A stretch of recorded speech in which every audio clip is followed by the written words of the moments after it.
Well, this brings us to the end of the first semester of listening experiences this year. And we're going out with a bang, let me tell you.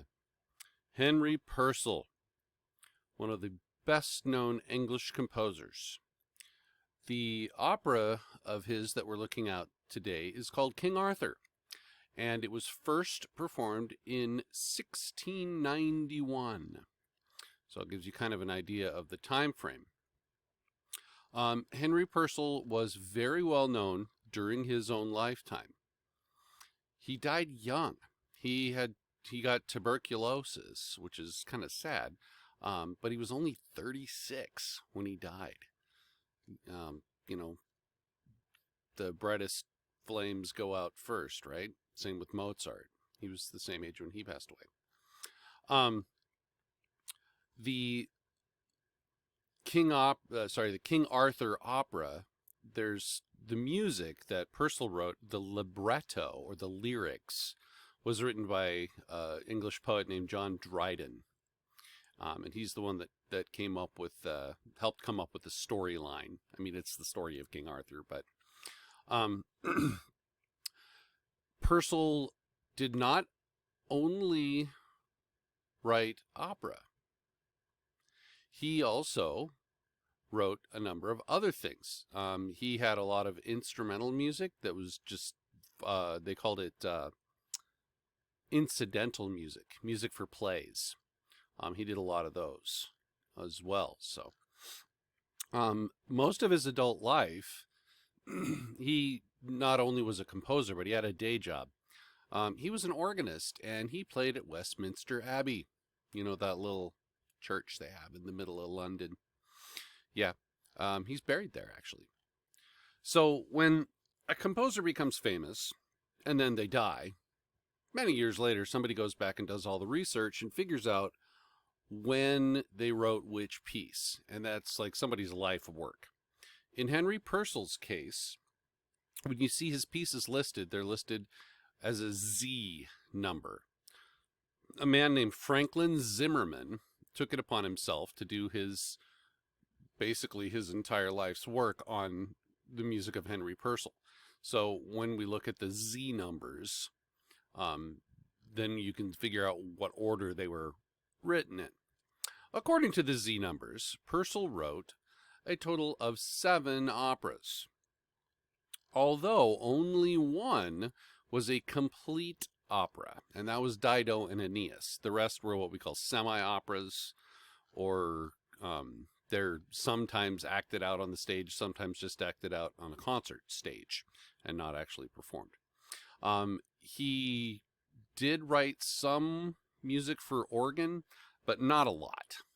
His music for organ was probably mostly improvised, like Bach did, and not a lot of it was written down and published. There's probably a treasure trove of it somewhere in the world. We don't really know. This is a rather interesting piece of music we're going to listen to. It comes from King Arthur. It's the Song of Cold Genius. And the actor, or the singer that portrays this, is a rather unique individual. So I will let you enjoy this. It's a lot of fun.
So, what did you think of Klaus Nomi?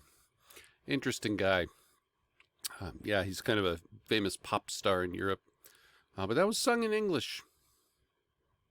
Interesting. So, these are the pieces that we looked at this semester. You can go back and watch any of them as much as you'd like. So, hope you enjoyed it. Next semester, we'll move forward into the classical, romantic, and modern eras. So, look forward to that. Have a good day.